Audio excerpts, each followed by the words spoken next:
Dasar lo klepto. Apa sih klepto itu? Oke, kali ini kita jelasin apa itu klepto. Kleptomania termasuk ke dalam impulse control disorder atau yang kita kenal dengan gangguan kejiwaan. Klepto membuat penderitanya tidak bisa mengontrol diri untuk mencuri atau mengambil barang milik orang lain.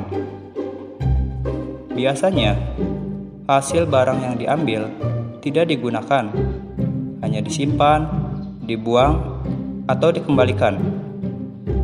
Pasti kalian ngerasa aneh kan? Kleptomania juga termasuk gangguan kontrol impuls. Ini termasuk ke dalam masalah pengendalian emosi dan perilaku.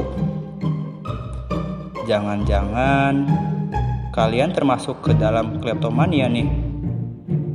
Apa sih gejalanya?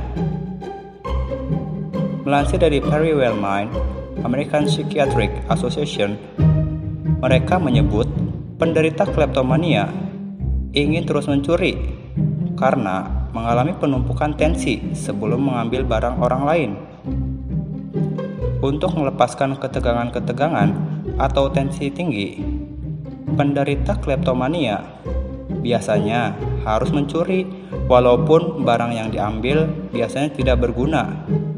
Dan begitu selesai mencuri, mereka bisa merasa puas, lega, bahkan bangga.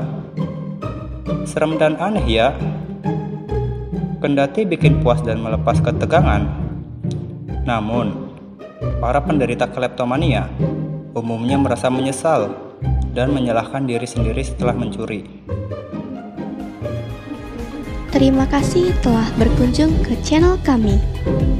Kalau kalian rasa channel ini bermanfaat, jangan lupa like, komen, dan subscribe. Kalau kalian tidak suka dengan channel ini, silahkan untuk dislike video ini. Jika punya pertanyaan lain, tulis aja di kolom komentar. Selamat bertemu di video berikutnya.